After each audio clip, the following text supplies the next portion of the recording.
বেরাদারান ইসলাম, আসসালামু আলাইকুম রহমতুল্লাহি বারাকাতুহু। সামনে দেখছেন ইনি হচ্ছেন আল্লামা মৌলানা মোহাম্মদ নঈমুদ্দিন বুলেট রেজভী। ওনার ছেলে গোলামে মোস্তফা। ওনার আজকে জালসা আমরা শুনবো, আপনারা মনোযোগ সহকারে শুনবেন। ভালো লাগলে অবশ্যই শেয়ার করবেন ভিডিওটা বেশি বেশি করে। ইনি বর্তমানে রতুয়া থানার অন্তর্গত বালুপুর এবং হরিণকুল গ্রামে জালসা করছেন। মুর্শিদাবাদ জেলায় একটা মাদ্রাসা চালাচ্ছেন, আপনারা শুনুন। সাল্লাল্লাহু তাআলা আলাইহি ওয়াসাল্লাম তাসলিমকে সাহাবাউল্লাহ তিনি কি বললেন যে আমি জিন্দা অবস্থায় দেখতে পেলাম। তো সাহাবাউল্লাহ নবী মুস্তাফাকে জিয়ারত করার টাইমে জিন্দা দেখা আর আমাদের মানার মধ্যে কোনো পার্থক্য নাই। এই নামটাই হচ্ছে আহলে সুন্নাত ওয়াল জামাত, যাকে সংক্ষেপে সুন্নি হানাফি ওয়ালা আজিজারে বলতারাম। তো নবী মুস্তাফা বলতে আছেন, নবী মুস্তাফা জানাইতে আছেন যে তোমরা কবরে যখন সবকিছু কমপ্লিট করে দিবে, তো সেই জায়গাতে কবরে আযাব যাতে না আসে তার জন্য শেষ পরিস্থিতি একটা খেজুরের ডাল গেড়ে দিবে। কিসের জন্য ডাল গাড়তে বললেন? নবী মুস্তাফা বলছেন আমি সাহাবায়ে কেরামকে নিয়ে চলতেছিলাম, তো চলতে চলতে কবরে যারা আছে এরা কিন্তু দেখতে পায় জিন্দা মানুষকে। আমরা কি কবরের লোককে দেখতে পাই? আমরা দেখতে পাই না, ওরা কিন্তু দেখতে পায়। তার জন্য বলা হচ্ছে যে মহিলারা তোমরা কবরস্থান দিয়ে হাঁটবে না। কেন? ওরা যখন কবরস্থান দিয়ে হাঁটে তাদেরকে নাঙ্গা দেখতে পায়, তখন কবরবাসী এরা বলে যে দেখ তোর মার বোধ নাই, তোর বোনের বোধ নাই, তোর বিবির বোধ নাই। এই বলে বাবাজি ভাইরা তারা অনেক ধরনের কথাবার্তা বলে, অনেকজনা মুখ ঢেকে, অনেকজনা রূপ বদল করে। বাবাজি ভাইরা আমার তাই নবী মুস্তাফা নিষেধ করলেন যে মহিলা তোমরা কবরস্থানে যে কখনো যাতায়াত করবে না। মহিলাদের কবরস্থানে যাতায়াত করা নিষেধ। কবরস্থান দিয়ে রাস্তা চলাচল করা এটা নিষেধ লেখা আছে যে তোমরা কখনো কবরস্থান দিয়ে রাস্তা করিও না। তো এরা দেখতে পায়, তো এরা দেখতে পেল নবী মুস্তাফা রাস্তায় চলছে, তো মুর্দা ব্যক্তি নবী মুস্তাফাকে সালাম করছে, আসসালামু আলাইকা ইয়া রাসূলুল্লাহ। জোরে বলুন না সুবহানাল্লাহ। কবরবাসী সালাম করলেন, নবী আমার সালামের জবাব দিলেন। নবী আমার বলতে আছেন কি ব্যাপার, তোমরা কেমন আছো? তো বলছে ইয়া রাসূলুল্লাহ আমাদের হালাত ভালো নাই, আমরা কবরে ভালো নাই, আমাদের কবরে খুব আযাব হচ্ছে। আপনি যখন এখান দিয়ে যাচ্ছেন তো আমাদের জন্য একটু কবরে আযাবটা মাফ করিয়ে দিলে ভালো হয়। নবী মুস্তাফা সাল্লাল্লাহু বলছেন আচ্ছা ঠিক আছে, তোমরা এর জন্য আবেদন করেছো, ঠিক আছে আমি ব্যবস্থা করে দিচ্ছি। নবী আমার একজন সাহাবী রাসূলকে বললেন হে সাহাবী একটা খেজুরের ডাব নিয়ে আসো। একটা খেজুরের ডাব নিয়ে আসা হলো। নবী মুস্তাফা এটাকে আধা-আধি করে দুইটা কবরে গেড়ে দিলেন। সাহাবীরা জিজ্ঞাসা করছেন হুজুর এখানে যে কবর আছে বেটা ছেলে না বিটি ছেলে তা তো আমরা জানি না। নবী আমার বলছেন দুটাই বেটা ছেলে। তো হুজুর এদের কবরে কিসের জন্য আযাব হচ্ছিল? নবী আমার বলছেন একটা হচ্ছে চুগলখোর আর একটা গীবতকারী। তাহলে গীবতকারী কাকে বলে আপনারা জানছেন, আর চুগলখোর কাকে বলে এটা আপনারা জানছেন না? হ্যাঁ, তুই একজন চুগলখোর আর একজন গীবতকারী। আবার একটা কিতাবে লেখা আছে যে একজন পেশাবের ছিটা আপনার বাবারা কন্ট্রোল করতো না, তার শরীরে আসার পরে ছিটাটা লাগতো, এই কারণে তার কবরে আযাব হয়। হুজুর এখন কি হচ্ছে? নবী আমার বললেন খেজুরের ডাল দিয়ে দিলাম, এখন কবরে আযাব হালকা হয়ে গেছে। এই কবর খেজুরের ডালটা যতদিন কবরে কাঁচা থাকবে ততদিন তার কবরে আযাব হালকাই থাকবে। তার জন্য তোমরা কি করো, কবরে তোমরা খেজুরের ডাল দাও। আমরা কাঁচা কাঁচা জিনিস দিয়ে থাকি, দি নাই? আমরা দিয়ে থাকি।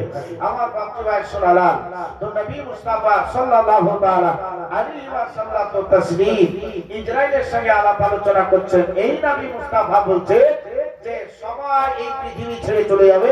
নবী মুস্তাফা আমিও কিন্তু এই পৃথিবী ছেড়ে চলে যেতে চাই, আমিও থাকবো না। কেন? আমার উম্মতানিকে সবচাইতে বেশি ভালোবাসি।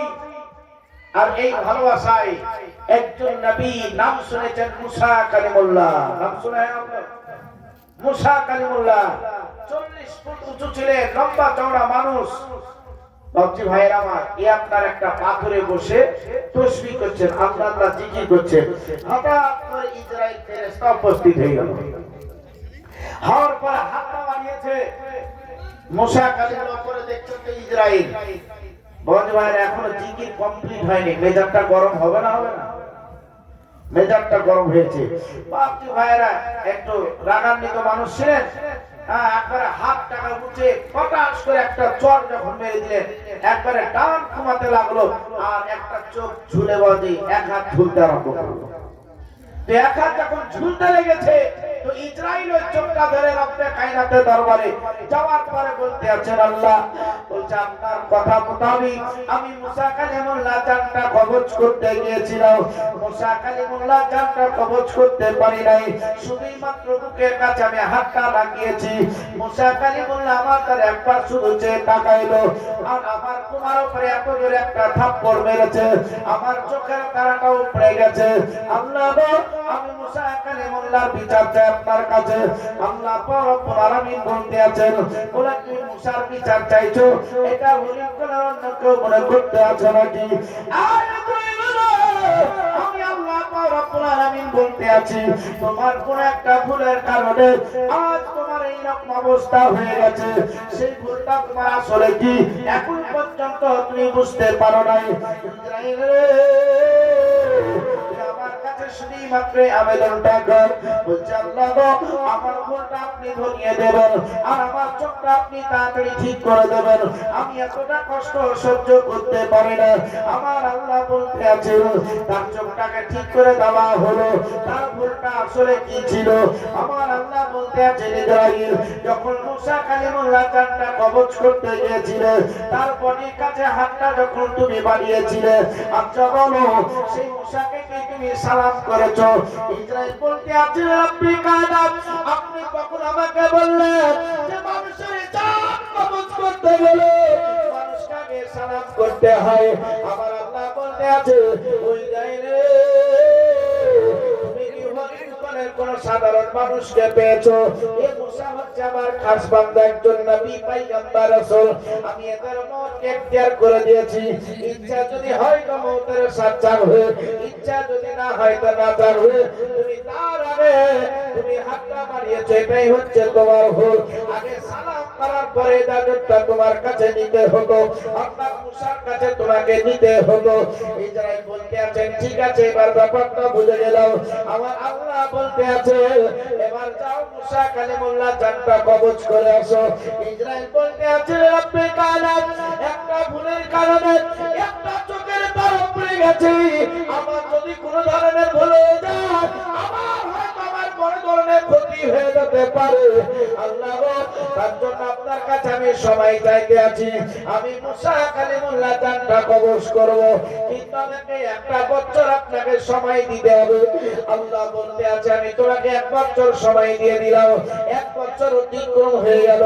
আল্লাহ বলতে আছেন, যাও মুসা কালিমুল্লাহ তুমি জানটা কবজ করো। ইসরাইল বলতে আছেন, আল্লাহ আমাকে আরেকটা বছর সময় দাও হোক, আমি এখনো সেই সাহস আমার কাছে নিয়ে আসতে পারিনি। আল্লাহ বলছেন, তোমাকে আরেক বছর সময় দেওয়া হলো, এবার যাও মুসা কালিমুল্লাহ জানটা কবজ করে এসো। ইসরাইল বলছেন, আল্লাহ গো আমার তো খুব ভয় লাগছে, খুব ভয় লাগছে এই সাহসটা করার জন্য যে আমি মুসার জানটা কবজ করবো কিনা।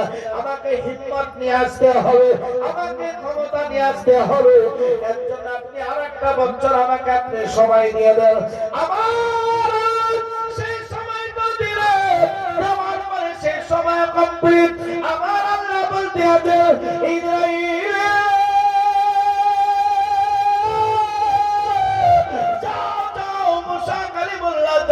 কবজ করে আসো।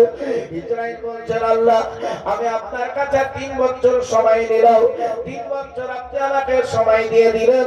আমি একবারে ভালো করে খাওয়া দাওয়া করে সাহসটা জোগাবার জন্য, আর কোন মানুষের জানটা কবজ করি আর না করি, আমাকে আর 10টা বছর আপনি আমাকে সময় দিয়ে দেন। আল্লাহ বলছেন, ইসরাইল সেই সময়টা আমি তোমাকে দিয়ে দিলাম। সেই 10 বছর কমপ্লিট হয়ে যাবার পরে আল্লাহ বলছেন, যাও মুসা তুমি জানটা কবজ করে এসো।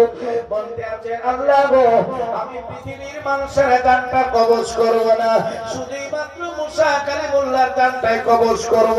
তার জন্য আমাকে আর 10টা বছর সময় দিয়ে দেন। এই 10 বছর কমপ্লিট হয়ে গেল। যাও মুসা কালিমুল্লাহ জানটা কবজ করে এসো। বলছে আমি জিন্দা ঘুরে আসবো কিনা আসবার কোনো গ্যারেন্টি নাই, এর জন্য আর 10টা বছর আপনি সময় দিয়ে দেন। এবার সে সময়টা কমপ্লিট হয়ে গেল।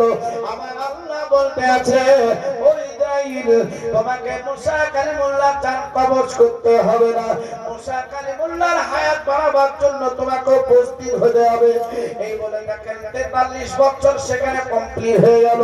ইসরাইল বলতে আছেন, আল্লাহ এই 43 বছর যদি আপনার কাছে আমি বাহানা না করতাম তাহলে এই সুযোগটা তো আমি পেতাম না। আচ্ছা ঠিক আছে, আমি মুসা কালিমুল্লাহর কাছে চলে যাব। বলছে জান্নাত থেকে একটা তুমি দুম্বা নিয়ে নাও, ওই দুম্বাটা মুসা কালিমুল্লাহ হাতটা রাখবে আর হাতের তলে যতটা রুম আসবে প্রত্যেকটা রুমে রুমে 10 বছর করে হায়াত আমি আল্লাহ মুসা কালিমুল্লাহর দিয়ে দিলাম। ওই ইসরাইল রে তাড়াতাড়ি আমার মুসার কাছে তুমি উপস্থিত হয়ে যাও। এবার দেখেন মুসা কালিমুল্লাহর কাছে হযরত ইসরাইল ফেরেশতা চলে গেলেন। যাওয়ার পরে বলতে আছেন, হুজুর আপনার আমি জান কবজ করতে আসিনি, আপনার যদি জানটা কবজ করতে আজ 43 বছর আগে আপনার জানটা কবজ হয়ে যেত।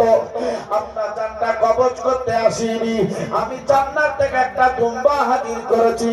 নবী ও এই দুম্বার উপর আপনি হাতটা রাখুন, আপনার হাতের পাঞ্জার তলি যতটা রুম আসবে প্রত্যেকটা রুমে আল্লাহ আপনার 10 বছর করে হায়াত বৃদ্ধি করেছে। জোরে বলুন 10 বছর করে হায়াত বৃদ্ধি করেছে। মুসা কালিমুল্লাহ হাতটা রেখে দিলেন। ওই দুম্বার যতগুলো রুম ছিল সব মুসা কালিমুল্লাহ হাতের পাঞ্জার তলে হেঁটে গেল। জোরে বলুন সুবহানাল্লাহ। আমার বাপজি ভাইরা এই হায়াতটা দেখেন কমপ্লিট হয়ে গেল। এবার আল্লাহ বলতে আছেন, ইসরাইল এবার মুসা কালিমুল্লাহর জানটা কবজ করে এসো। ইসরাইল বলতে আছেন, আল্লাহ আমিও ছাড়ি না, আমিও পারি না, আপনিও ছাড়েন না, কিন্তু যখন আপনি বারবার করে আমাকে বলতে আছেন আমি মুসা কালিমুল্লাহর জানটা কবজ করব না, তবে মুসা কালিমুল্লাহর একটা কাজ আমি করে দিতে পারি। কি কাজ করব বলো? বলছে মুসা কালিমুল্লাহ আমি কবরখানা তৈরি করে দিতে পারবো। হ্যাঁ জি, আপনাদের গ্রামে মানুষ বললো না আগে কবর তৈরি হয়ে যায়?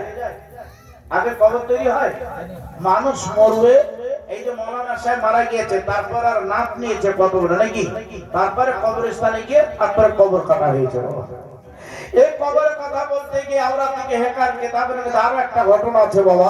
এই মহিলাদেরই একটা ঘটনা আছে যে একটা জিন্দা মানুষকে বাইরে কবরে দাফন করা হবে, সেই মানুষটা সেই মহিলাটা কবরে 6 দিন জিন্দা অবস্থায় থাকবে। উঠার টাইমে জিন্দা উঠবে নাকি মুর্দা উঠবে? বলছি ভাইরা মুসার ঘটনাটা বলার পরে সেটা একটু বলবো, কারণ যে আজকে 40-এ এসেছি তাই 40-এর ব্যাপার নিয়ে আমি মাইয়াতের দিকে লক্ষ্য রেখে সেই ঘটনাগুলো একটু চুনাও করে বলতে আছি। বাবা তোমার বাপজি ভাইরা তো ইসরাইল ফেরেশতা বলছেন, আল্লাহ আমি জান কবজ করতে যাব না, আপনি যখন বারবার করে বলছেন আমি কবর তৈরি করতে পারবো না, কিন্তু এমন একটা জায়গায় কবর তৈরি করব যেই জায়গাতে মুসা কালিমুল্লাহ খবরই না পায়। তো আল্লাহ বলছে তোমার যেখানে ইচ্ছা সেখানে করতে পারো। বলছে আল্লাহ আমি একলাই যাব না, কাকে দেবা? বলছে আমার সঙ্গে আরো 3 জন ফেরেশতাকে দিতে হবে। কোন ফেরেশতাকে তুমি নিতে দাও বলো? ইসরাইল বলতে আছে রব্বে কায়নাতের কাছে, আল্লাহ সর্বপ্রথমে আপনার কাছে আমি চাই, এর নাম হচ্ছে হযরতে জিবরিল আমিন। চলো বলো সুবহানাল্লাহ। জিবরিলকে দিতে হবে, মিকাইলকে দেন, ইসরাফিলকে দেন, আর এদের পিছনে আরো 70,000 করে ফেরেশতা দেন। এতগুলা ফেরেশতা দিতে হবে। জান্নাতি আমাকে কোরআন দিতে হবে, জান্নাতি গাইতি দিতে হবে। গাইতি মানে ওই যে রাস্তার কাজে লাগে, হ্যাঁ গাইতি, পাথর পাথর কাটা হয়। বলছে জান্নাতি গাইতি দিতে হবে, কোদাল দিতে হবে। জান্নাতি একটা ওইটা কি ঝুড়ি বলেন না পেঁচা বলে, ওই দুটাই বলে। ও তার মানে একই মনে মিলি ঝুলি হিসাবে বাত আছে নাকি, কথা আছে। তো তাহলে অসুবিধা হতে হবে। তো বলছে জান্নাতে একটা ঝুড়ি দিতে হবে। আল্লাহ বলছেন তো যা যা লাগবে সব দিয়ে নে। তো যেখানে মুজাওয়াতি সেখানে কবর তৈরি করবে। যা ইসরাইল চলে আসলো। কোথায় আসলো? আফ্রিকার একটা ভয়াবহ জঙ্গল, তিহি পাহাড়। সেই পাহাড়ের কিনারায় চলে গেল। যাওয়ার পরে ইসরাইলকে বলছে আপনি মাথার দিকে দাঁড়ান। ইসরাফিল বলছে ডানে বামে আপনি দাঁড়ান। এই ফেরেশতা বর্গ, তোমরা গাছের পাতায় পাতায় সব দাঁড়িয়ে যাও। বলছে আরে ভাই দাঁড়িয়ে কি করব? বলছে দাঁড়িয়ে কিচ্ছু করতে হবে না, তোমরা শুধু উত্তর দিকে তাকাও যে মুসা কালিমুল্লাহ আসছে কি। শুধু মুসাকে ফলো করো। কতটা ভয়জি, মুসাকে ফলো করো।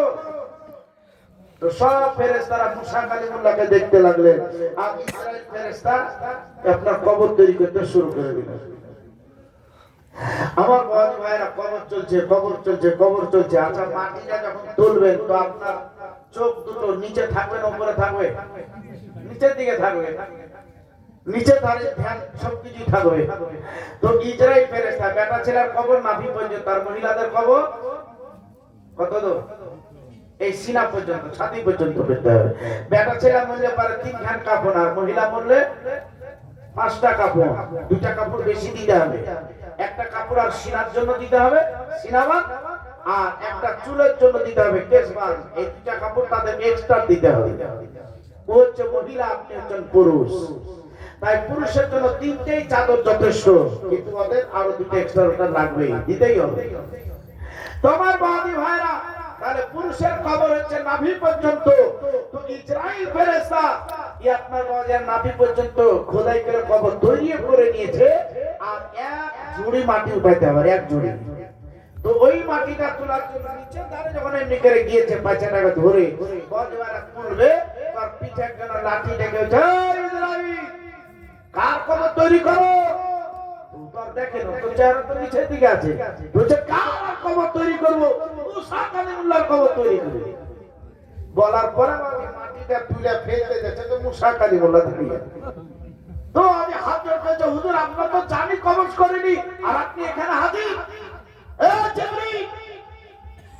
তো জিবরিল বলছে আমার চোখ ফেল হয়ে গেছে। আর ফেরেশতারা বলছে আমাদের চোখ ফেল। তো যে ফেরেশতার চোখ ফেল করে যেই ব্যক্তিকে ক্ষমতা আল্লাহ দিয়েছেন, আসার পরে উপস্থিত হয়ে নিজের কবর দেখে, সেই নবী রাসূল পয়গম্বরকে যদি কেউ খারাপ বলে দেয় তো আমরা তাদেরকে মানতে পারি না, এমনকি তাদেরকে সালাম এবং কালামও করতে চাই না। তাদের পিছে নামাজ পড়া হারাম লেখা আছে। হযরত মুহতারাম, তো মুসা কালিমুল্লাহ বলছেন ইসরাইল তুমি আমার কবর তৈরি করো। তো আমার নাম নিয়েছো? বলছে না হুজুর আপনার নাম লওয়া হয়নি। বলছে তাহলে উঠো, আমি একবার শুয়ে দেখি কবরটা ঠিক হয়েছে কিনা। কবরে শুয়ে গেলেন, কবর ঠিক হয়ে গেছে। এই ইসরাইল এবার তোমার জান্নাতি রেশমি রুমাল ওয়াহি করো, আমি আমার রূহটা তোমাকে দিয়ে দিচ্ছি। মুসা কালিমুল্লাহ নিজের রূহ বাইর করে জান্নাতি রুমালে দিয়ে দিলেন। এনারা হচ্ছেন নবী। কি আমার রূহ আমি বাইর করতে পারবো? সম্ভব আছে? এক একজনা ভুলতে আছে যদি সম্ভব আছে। কেমন করে ও ফ্যানে জান দিবে, মাঠে ঘাটে পড়ে থাকবে। এইগুলা এটা শয়তানের দলভুক্ত ওরা। এগুলা থেকে সাবধান। তারা নিজে থেকে জান হত্যা করে, এদের মাটিতে স্থান নাই। যারা নিজে থেকে জান হত্যা করে এদের মাঝে কোনো জায়গাতে স্থান নাই। এরাকে শুধুই মাত্র আসমানে শুধু উড়েই বেড়াইতে হবে। এরা শুধু উড়েই বেড়াবে, আজীবন উড়েই বেড়াবে। এদের কোন জায়গাতে স্থান নাই, মাটিও নিবে না আর কোন জায়গা তো নিবে না। তাই নিজের জানকে কখনো আপনারা হত্যা করবেন না। স্বামীর অত্যাচার হয়েছে, আপনি বাড়িঘর ছেড়ে আপনি যেখানে শান্তি পাবেন আপনি সেখানেই চলে যান। আপনাকে যেখানে ভালো লাগবে আপনি সেখানেই চলে যান। তার জন্য আপনি জান হত্যা করবেন না। অনেক পুরুষ আছে এরকম। খবরদার, নিজের জান বাঁচা হচ্ছে ফরজ, নিজের জান টিকে রাখা হচ্ছে ফরজ। যেই ভাবি হোক নিজের জান যাতে টিকে রাখতে পারে তার ব্যবস্থা আপনাকে আমাকে করতে হবে। এরপর মুহাম্মদে দরুদ শরীফ, তারপরে একটু আলোচনা করব। আল্লাহুম্মা সাল্লি আলা মাওলানা মুহাম্মদ ওয়া আলা আলি সাইয়্যিদিনা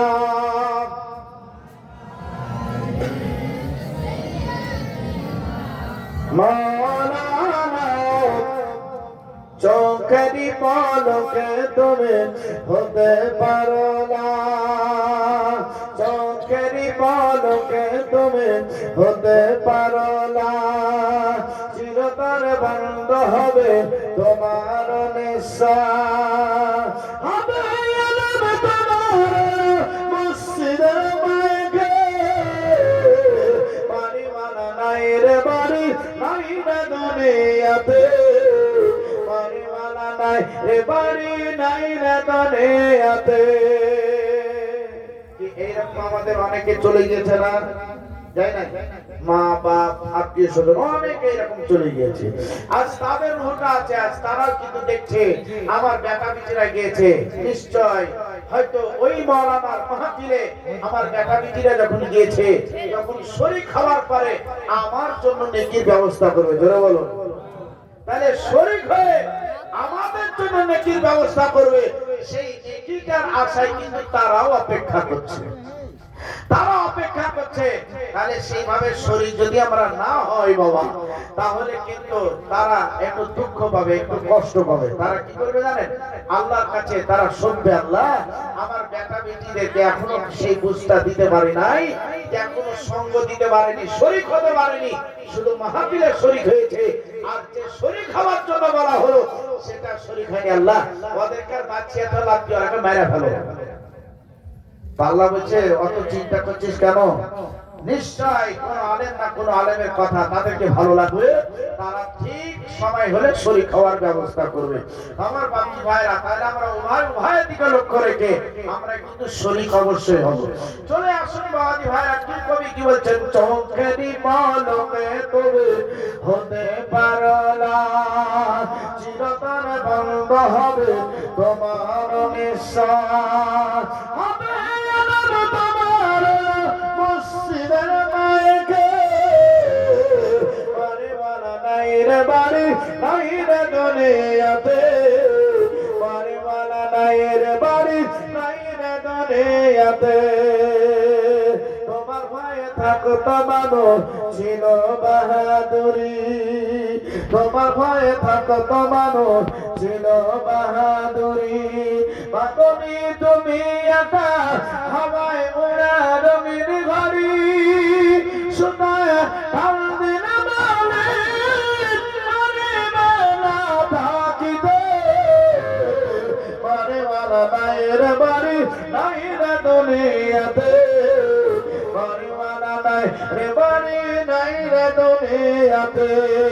চোখেরই পলকে তুমি হতে পারো না, চিরতর বন্ধ হবে তোমার নিঃশ্বাস, হবে আলম তোমার মসজিদের মাইকে, বাড়ি মানা নাই রে বাড়ি নাই রে দুনিয়াতে, বাড়ি মানা নাই রে বাড়ি নাই রে দুনিয়াতে।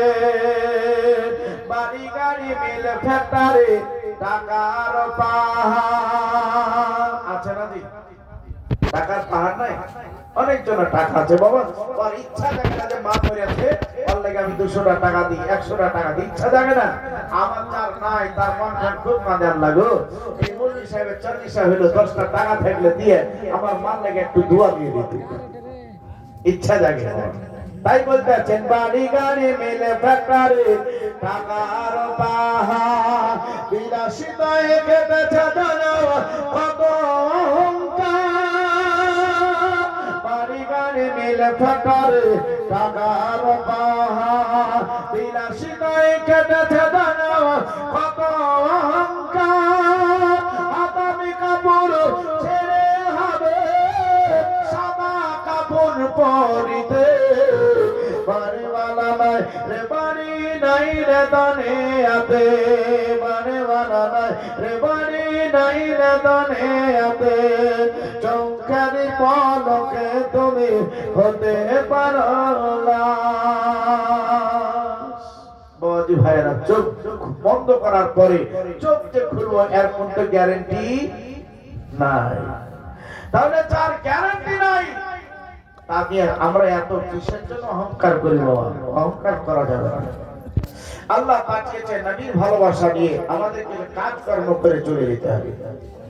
তোমার বাপজি ভাই শোনালাম নবী মুস্তাফা সাল্লাল্লাহু তাআলা আলাইহি ওয়াসাল্লাম তাসলিম বলতে আছে যে আমি লক্ষ্য অবশ্যই রাখছি, ফলো রাখছি। বেরাদার মত সম্পর্কে নবী আমার বলেছেন, আমার বাবা ইন্তেকাল করেছে, মা ইন্তেকাল করেছে, চাচা ইন্তেকাল করেছে, আমার নিজের বিবি ইন্তেকাল করেছে। নবী মুস্তাফা আমি সবুর করেছি, শুধুই মাত্র সবুর করেছি। জোরে বলো সবুর করো। আর সবুর করলে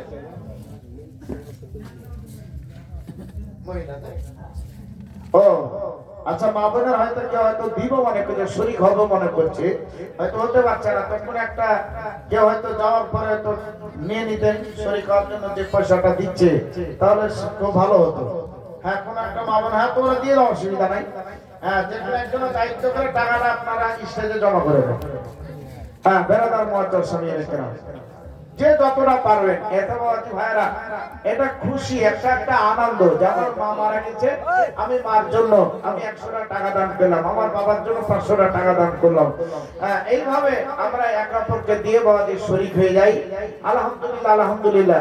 আমরা এই মাহফিলের নেকি প্লাস শরীক হওয়ার নেকি অবশ্যই কিন্তু আমরা সবাই মিলে পেয়ে যাব। আচ্ছা, আলহামদুলিল্লাহ। আমার এক ভাই বললেন বাবার জন্য দোয়া আরজি করেছে, 300 টাকা দিয়েছে। মারহাবা, আল্লাহ তাকে কবুল করেন। নারে তাকবীর, নারে রিসালাত, সুবহানাল্লাহ। বাবার জন্য, বাবাকে কত ভালোবাসে বাবা, আজ 300 টাকা দিয়ে শরীক হয়েছে। আলহামদুলিল্লাহ। আপনারা যতদূর 1000 5000 দিয়েও শরীক হতে পারেন। হ্যাঁ, এটা আপনার খুশি মন, আপনার ইচ্ছা, আপনার ইচ্ছাটা আপনি আসবেন আর ইচ্ছাটা আপনি দিয়ে দেবেন। আচ্ছা, তো ঠিক আছে, আপনি ইনশাআল্লাহ নিয়াত করে আপনারা দান করে দিন, সেই নিয়াতে দোয়া ইনশাআল্লাহ কবুল হবে আল্লাহর কাছে। কোনো অসুবিধা নাই বাপজি ভাই, সুবহানাল্লাহ। কারণ যে 93.5 কিলোমিটার অতিক্রম করলে মুসাফির, আর মুসাফিরের দোয়া কবুল হওয়ার আশঙ্কাটা বেশি। তো বাবাজি ভাইরা, প্রায় 250 কিলোমিটার আপনাদের কাছে আমি উপস্থিত হয়েছি, তাহলে ডবল মুসাফির নাকি? হ্যাঁ, ডবল মুসাফির আমার বাবাজি ভাইরা। আমার তো আজ আলেম ওলামা আছে, তাহাজ্জুদ গুজারনে वाला কত মা বোন বাপজিরা আছে, কার কখন কখন হাত কবুল হবে বাবা জানি না। সবাই মিলে আমরা দোয়া করব, আল্লাহ যদি কবুল করে নেয় তাহলে আমাদের সকলের বিড়া পার হয়ে যাবে। মুসলমান আর কবুল হবে নাই বা কেন? তাহলে এখানে আমাকে একটা কথা বলতে হয় বাবা, ইসলামিক কথা, যেটা কিতাবের মধ্যে লেখা আছে। সেটা কি? আমার বাপজি ভাই সুরালাল কি বলছে দেখেন, নবী মুস্তাফা সাল্লাল্লাহু আলাইহি ওয়াসাল্লাম, সুবহানাল্লাহ। কুরবান মিয়া দেখেন বাহার আছে, আমরা সাথ আয়ে हैं। হ্যাঁ, আমার সাথে এসেছে বাদি খাস জিকির লোক, মানে দোস্ত যাকে বলা হয়। সুবহানাল্লাহ। বেদি আজ নিজের আত্মীয়কে লক্ষ্য রেখে 500 টাকা দিয়েছে বাবা। একবার জোরে বলো তো, নারে তাকবীর, নারে রিসালাত। কুরবান মিয়া সাহেব 500 টাকা দাতা, সুবহানাল্লাহ। আর একজন 500 দিয়েছে, নাম বললো না। সুবহানাল্লাহ, সুবহানাল্লাহ। আচ্ছা, বেনামি ছিল, সুবহানাল্লাহ। দেখেন বলে নারা ডাকা ছিল, অনেকজন মাইকে শুনে বলবেন মানে মৌলভী সাহেব 40 আদায় করতে লাগবে না। বাবাজি ভাইরা, এটা আদায় করেনি, একটু ভালোবাসা। আচ্ছা, মহিলাদের টাকা ইনশাআল্লাহ একে দিয়ে দেন, ওদিকটা মহিলাদের টাকাগুলো নিয়ে আপনারা দিয়ে দেন। আমার বাবা, আচ্ছা, মহিলাদের তরফ থেকে 1 কেজি টাকা এসেছে বাবা, মাশাআল্লাহ। আমাদের শাশুড়ি নামে, মার নামে, ছেলে পিলার নামে সবার জন্য দোয়া রাখতে করেছে, আল্লাহ কবুল করে। নারে তাকবীর, নারে রিসালাত, মাসরাকে আলা হযরত ফরিদপুর গ্রামবাসী, মধ্যমপাড়া গ্রামবাসী, সুবহানাল্লাহ। এই সুরাতাল জামাতের মানুষ, সুবহানাল্লাহ, মাশাআল্লাহ। এই দেখেন মোটামুটি কম বেশি সবাই কিন্তু শরীক হয়ে গেছে বাবা।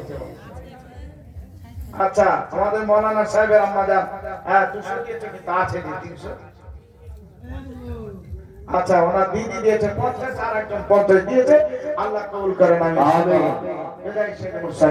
জি, যদি আপনারা মনে করছেন শরীক হবো, আপনারা শরীক হয়ে যান বাবা। আর শরীক হওয়ার পরে পালিয়ে যায় না, পালিয়ে গেলে কিন্তু আমার একটা আফসোস হবে। কি আফসোস হবে বলেন তো? কি আফসোস হবে? কি তারাবি পড়ার পর আপনারা সবাই পালিয়ে গেলেন, কিন্তু আমি মাইকে তো বললাম না। কি আফসোস হবে বলেন তো?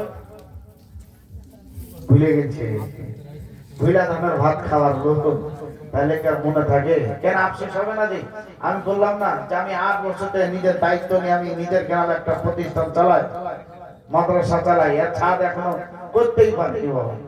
কেন পারিনি? এদিকে মৌলবীদের বেতন, এদিকে ছেলে পিলার খাবার, 3 টাইম ভাত, হ্যাঁ খাবার এইগুলা দিতে এদিক ওদিক করতে দেওয়া, যে টাকা সময় তো জোগাড় করতে পারি না, নিজের জালসার টাকা লাগাইতে হয়। তো বাবাজি ভাইরা আমি ভাবে তাও কিন্তু মাদ্রাসা দোতলা করে নিয়েছে, এখন শুধু ছাদ খাত করলেই বাবাজি ভাইরা এখন দোতলাতে ছেলে পিলা রাখতে পারা যাবে। আমি একজন আপনাদের এখানে আমি বলেছিলাম কিন্তু সব বেতের যেমনি পড়া হবে না, আমি হুড় হুড় করে সব বাড়িয়া মানে বেতের পড়ার পরে মনে হয় দূরে কাটনো বলে এটা মনে হয় পড়তে হবে না, ওটা যারা পালিয়ে চলে মনে হয় মাফ করে দিয়েছে আল্লাহ। হ্যাঁ দোয়া করতে হবে না, মাফ করে দিয়েছে। নবীর নামে লাস্টে বেলা সালাতু সালাম হচ্ছে, ওটা মনে হয় মাফ করে দিয়েছে। মানে একবার ছটফটি ধরে নিয়েছে, আরে বাপরে বেতর হয়ে গেছে বলে চাইতে হবে ভিড় লাগা না, এটা কখন দুধ শেষ হয়ে যায় নাকি, ওটা হতে পারে, নাহলে আর কিছু হতে পারে। আমার বাপজি ভাইরা একটা মাস বেশি তোলার, একটা মাস 29 দিনও হইতে পারে, 30 দিনও হইতে পারে, তো একটা মাস একটু আরাম করে। তারাবি কি 12 মাস পড়তে হয়? 12 মাস তো পড়তে হয় না। তো এই যে একটা মাস সুযোগ পেয়েছে যে ইমামের পিছনে নামাজ পড়া, তো ইমাম যতক্ষণ ছুটি না দিবে ততক্ষণ যাওয়াটা উচিত হবে। তো আপনাদের ইমাম কি বেতের পরে ছুটি দিয়ে দেয়? ছুটি তো দেয় না। তাহলে আপনারা ইমামকে কেমন করে মানলে? জি যে ইমামকে আমার নবী বলবেন, হে ইমাম তোমার মুসল্লিকে নিয়ে তুমি এই রাস্তা চোখ বন্ধ করে পার হয়ে জান্নাতের বাগান অপেক্ষা করো, জোরে বলো। তো ইমাম বলবে যে আল্লাহ আমার হরিণ গুলোর একটা দরকার নেই। কেন দরকার নাই? বুঝছে বেতের পড়া, আচ্ছা এটা মাদ্রাসা, তো বুঝছে বেতের পড়া, বেতের পড়া নকল পড়া সালাম করো, তার আগে আমার মসজিদ খালি হয়ে একটাও দেখতে পাওয়া যায় না। কেমন দেখতে পাওয়া যায় না? একটা বক্তা ছিল মজুরা, কথাটা মনে পড়ে গেল তো ভুলিয়ে দিই। হ্যাঁ এদের এটা ধরে আছি, এটা মাদ্রাসার ছাদের লেগে দিয়েছে। হ্যাঁ তো আমি আপনাদের মসজিদে বলেছিলাম কমসে কম আপনারা 10 বস্তা পারেন, 20 বস্তা পারেন, হ্যাঁ মাদ্রাসার ছাদে আপনারা সিমেন্টের জন্য দিয়ে 300 টাকা করে এক বস্তা সিমেন্টের জন্য 300 টাকা করে দিয়ে আমি প্রত্যেকটা আমি একটা একটা করে চেক লিখে দেবো, যেটা আমি নিজে মাদ্রাসা পরিচালনা করি। আর শুধু আপনাদের হরিণকোল বলে নাই, কারণ যে বাংলা, বিহার, উড়িষ্যা, আসাম, ত্রিপুরা যেখানেই জালসা করতে যাই, যেখানে আমার আব্বার পরিচয় আছে আলহামদুলিল্লাহ, সেখান থেকে 2-4 আনা করে পাই বলি মাদ্রাসা চালাতে পারছি। কারণ যে আমার আব্বা কথা আপনারা ভালো করে চিনেন, যেহেতু মাওলানা হযরতরা বললেন যে আমি এখানে 4 বার জালসা করতে এসেছি। হ্যাঁ আচ্ছা 200 টাকা দিয়ে চালা করবেন। তো আমার বাপকে তো ভালো করে চিনতে পারছেন না? যারা কম বয়সের এরা হয়তো কম চিনতে পারবে, কিন্তু যারা একটু বয়স্ক এরা বেশি চিনতে পারবে। আমার বাবার নাম হচ্ছে মুফতি নাইমুদ্দিন বুলেট, বুঝলেন না? মুফতি নাইমুদ্দিন বুলেট, মানে এনারা হয়তো খোলার টাইমে হয়তো বলে দিলে আপনারা বুঝতে পারেন। তো নাইমুদ্দিন বুলেট, আচ্ছা এই বুলেটের উপরে আরেকটা বুলেটের নাম বলবো, একও চিনতে পারবেন। উনি হচ্ছেন আমার নানা, বাংলার বুলবুল ছিলেন, আশিকের রাসূল ছিলেন। আচ্ছা এটা সিমিটার আলহামদুলিল্লাহ, একটা চেক লেখা দেন, একটা চেকটা লেখা দেন। এটা মাদ্রাসা 160 টাকা। আচ্ছা এটা মাদ্রাসা দিয়েছে। তো আমার বাবা ভাইরা চেকটা একটু লিখে দিও তাহলে ভালো হবে। এক কলম একটা দাও তো, ফটকের একটা কলম দিয়ে দাও। তো আমার বাবা ভাইরা তো তো কথাটা কি বলছিলাম, যে আমার বাপকে চিনতে পারলেন, আর বাপের বেটা ছেলে, এখন তো আমি ওয়াচ করছি, কিন্তু আজ এই বুলেট আছে, উনি হচ্ছেন আমার নানা, নাম বললে চিনতে পারবেন, বাংলার বুলবুল আশিকের রাসূল। উনি গজল লিখেছিলেন, একটা কলি দিব তারপরে নামটা বলবো। কি বলছে দেখেন, এ দেশে মানা রে দেবানা, মন যেতে চাই সোনার মদিনা, মন যেতে চাই সোনার মদিনা, এ দেশে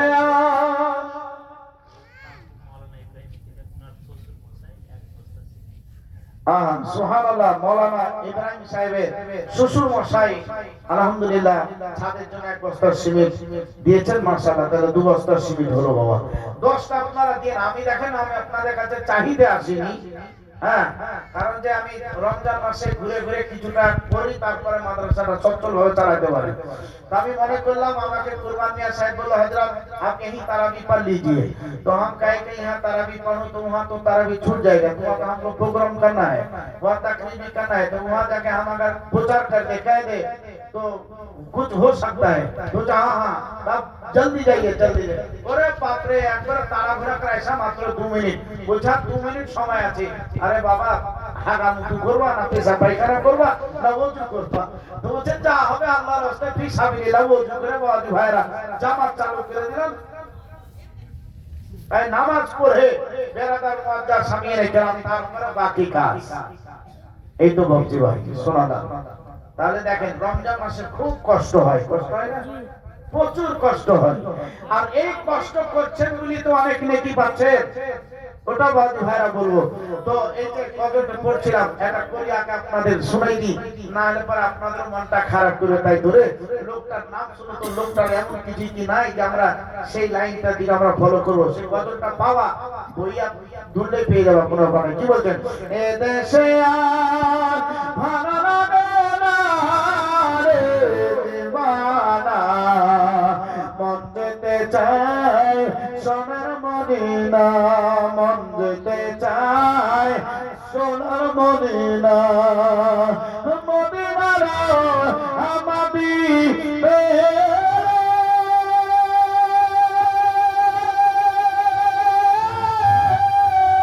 চোখে দিতা সুরমা বলে কবে মিটতাম মনের বাসনা রে দিওয়ানা, মন যেতে চাই সোনার মদিনা।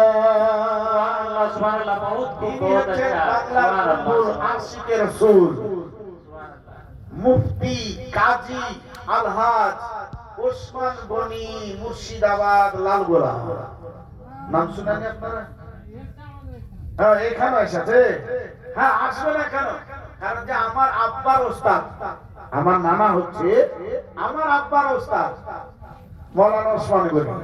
তো ওনাদের টাইমে 3টা মৌলানা ছিল, মৌলানা ওসমান গনি ছিল, আর জোহর আলম সাহেব ছিলেন, আর এইয়া সাহেব ছিলেন। এই 3 জন, এরা 3 জন ভাগাভাগি করে জালসা করত, একই দিনে একজনের কাছে ডায়েরি থাকে।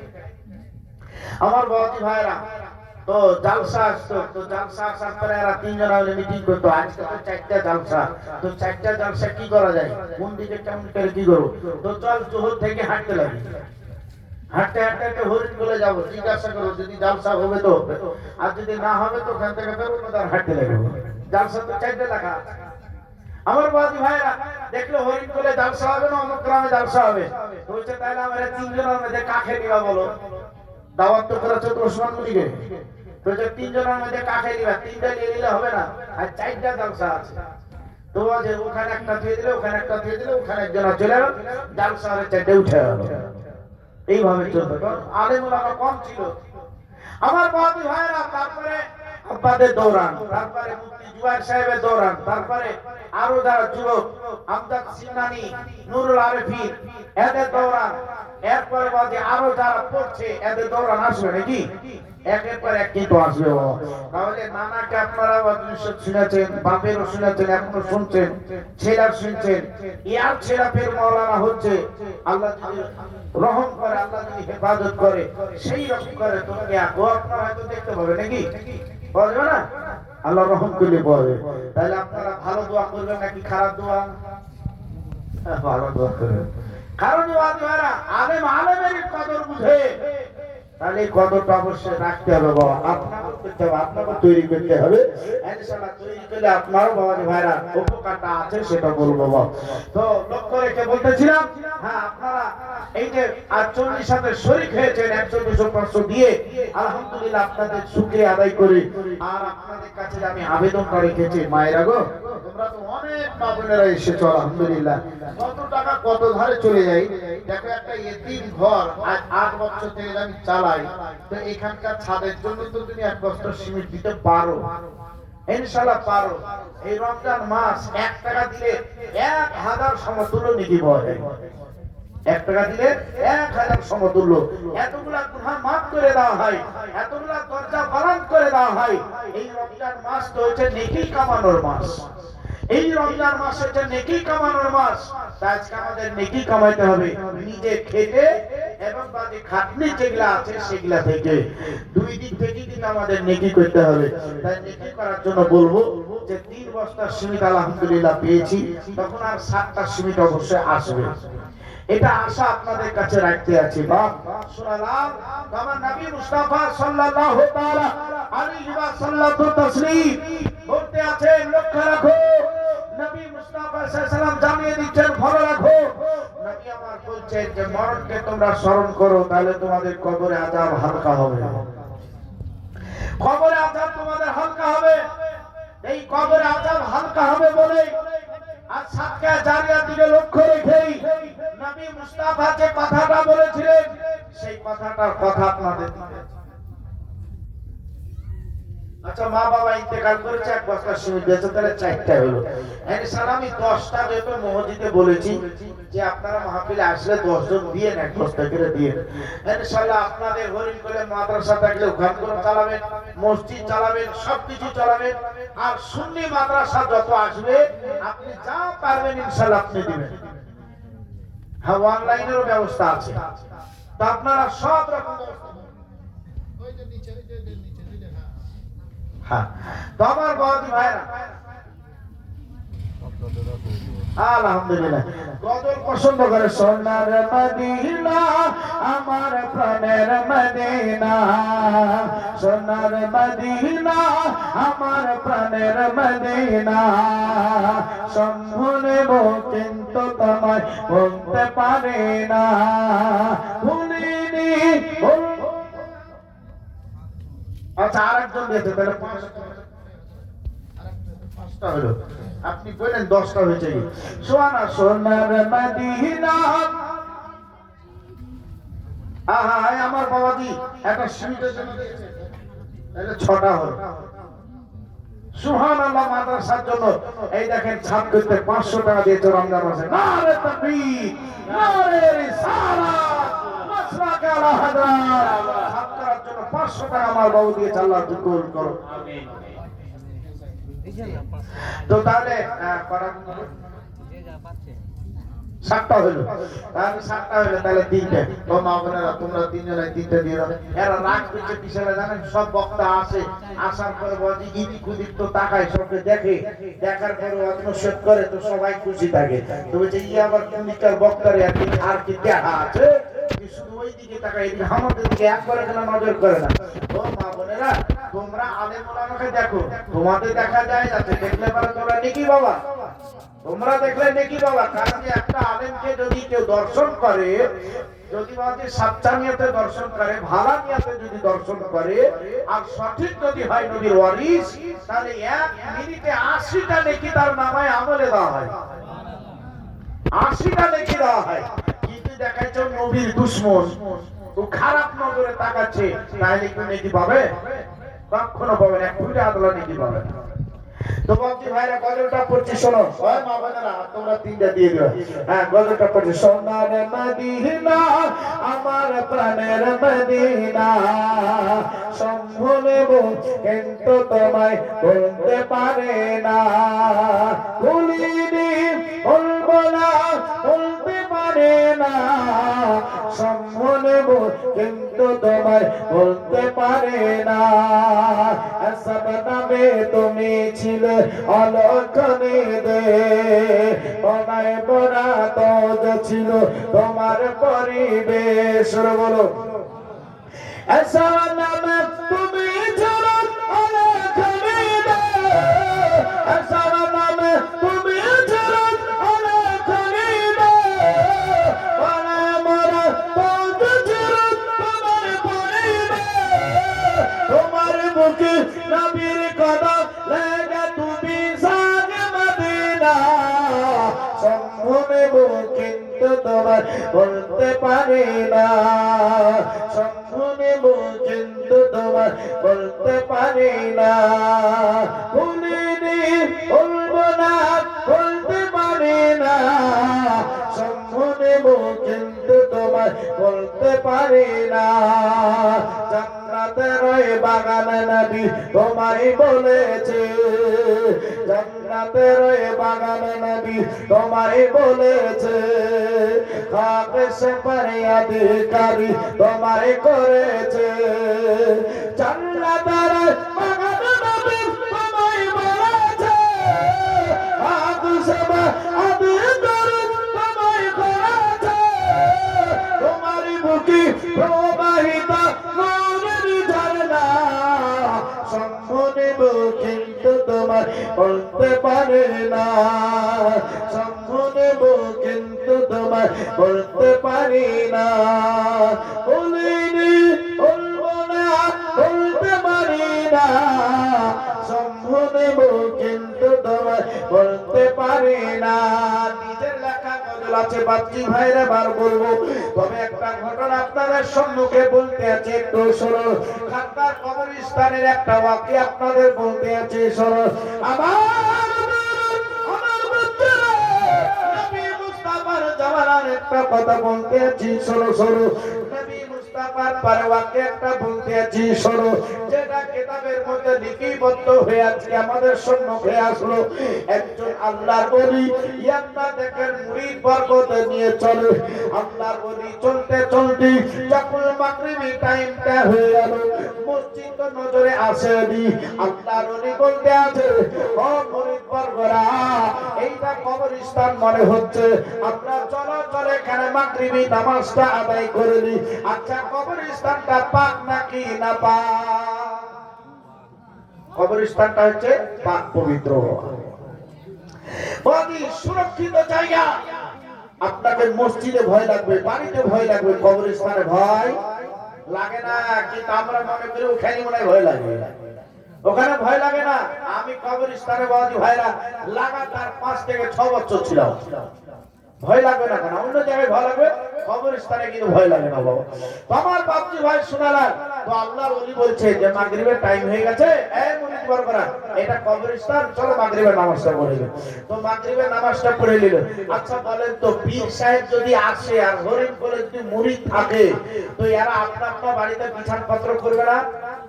এই হুজুর যদি আমার বাড়িতে আসে, উগাতে আমার বাড়িতে আসে, হ্যাঁ বাবাজি ভাইরা, আর এখনকার কিছু পীর আছে বাবা, সুন্নি হোক আর যাই হোক না কেন, হক তো হক কথাই বলতে হবে নাকি? এখন বাবাজি ভাইরা দেখছে আমার এই মুরিদের টাকা আছে, এই মুরিদের এসি লাগা আছে, এই মুরিদের মার্বেল পাথর লাগা আছে, ওই চার জীবন বেঁচে বেঁচে ওগুলানি থাকতে যাবে বাবা। আর যার সবচাইতে বড় আশা, সে বাবাজি এত চোখের পানি ফেলার পরও ওই বাড়িতে পীরের কদম ফেলাতে মারা যায় না। কেন পারা যায় না? উছার বাড়ি গেলে তার পকেট মোটা হবে না জি? হ্যাঁ, তো কিছু পীর আছে পকেট মোটা করে না বলা পীর, ওকে মাগাবেন তো ফের 40,000 টাকা লাগবে, 50,000 টাকা লাগবে, 1 লাখ টাকা লাগবে। পীর আমাকে আশা করে আমার পাশে থাকবে, তোকে টাকা দিয়ে আমার পাশে নিয়ে আসতে হবে। তো ওই পীর ওখানে কেমন করে উদ্ধার করবে? হ্যাঁ ভক্তি ভাই আমার, কিন্তু দেখবেন এর মধ্যে যারা খাঁটি আছে, সঠিক আছে, এরা দেখবেন টাকার জন্য কিন্তু সহজে কিছু বলে না, বলে খুশি মনে যেটা দেয় সেটা দিয়ে দেয় বাবা। হ্যাঁ, আমার ভক্তি ভাই শোনালাম। তো আল্লাহর ওলি বলছে, হুজুর তাহলে চলেন এবার বাড়ি যাই। তো বলছে, যাও তোমরা সবাই বাড়ি চলে যাও, আজকে আমি কবরস্থানে থাকবো, ফজরের টাইমে তোমরা এসো। আচ্ছা বলে তো, মসজিদ আগে মুসল্লি আসে নাকি মুয়াজ্জিন? কে আসে? মুয়াজ্জিন আসে। কিসের জন্য আসে? আযান দিবে। আযান দিয়ে কাকে ডাকবে? নামাজিকে ডাকবে। এই নামাজিরা আর কতক্ষণ ঘুমায়? ঘুম ছেড়ে তাড়াতাড়ি মসজিদে চলে নামাজ পড়াইলে চলে।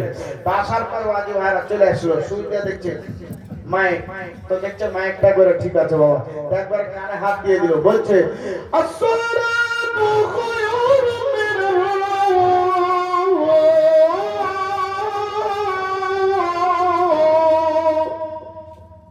যারা নামাজি আছে, যতই ঘুমে আচ্ছন্ন থাক না কেন, চোখটা পাটাশ করে ছেড়ে দিয়ে, বিছান ছেড়ে দিয়ে, চোখ কচলাতে কচলাতে মসজিদের দিকে চলে যায়, যায় না?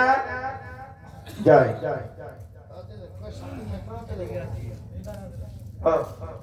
अच्छा अच्छा अच्छा कट करिए तो उधर देखिए 10টা हो गया है 10টা हो गया है अच्छा अल्हम्दुलिल्लाह 10টা हो गया আচ্ছা আলহামদুলিল্লাহ 10টা হয়ে গেছে তাহলে আমরা কথা বলি না যে 10 এর লাঠি একের বোঝা তো আমরা 10 কে যেখানে মানি তো 11 কো মানি না 10 মানলে তো 11 কো মানি না 11 তে আমার বড় পীর সাহেব এসেছেন বাবা হ্যাঁ 11 তে ফাতিহা আমরা ফাতিহা ইয়াসলাম করি তাহলে ফাতিহা ইয়াসলামে যেহেতু আমরা মুহাব্বতকারী গেরাম তাহলে ফাতিহা ইয়াসলাম ভালোবেসে ছাদের দিকে একটু আমরা এগিয়ে আসবো বাবা ইনশাআল্লাহ এগিয়ে আসবো কারণ যে অনেক এখানে আমার যুবক ভাইরা আছে বাবাজিরা আছে অনেকে মনে করছে মুফতি সাহেবের ছেলে ছাদের জন্য যখন বলেছে আমিও নেই 100-200 দিব কিন্তু হয়তো লজ্জাতে আসতে পারছে না লজ্জার কোনো বিষয় না আপনি 1 টাকা দিবেন ওইটাই আমার কাছে বাজি লাখ লাখ টাকা মাদ্রাসার জন্য ওইটাই লাখ লাখ টাকা কারণ যে আপনি যে 1 টাকা দিচ্ছেন ওই 1 টাকাতেই যে মাদ্রাসা চলছে মুফতি ভাইরা এটা আপনারা কোনো বুঝতেই পারেনি দেখেন না এই যে সারা দিন দেখবেন তালবিলিম দিয়ে গ্রামে গ্রামে ঘুরে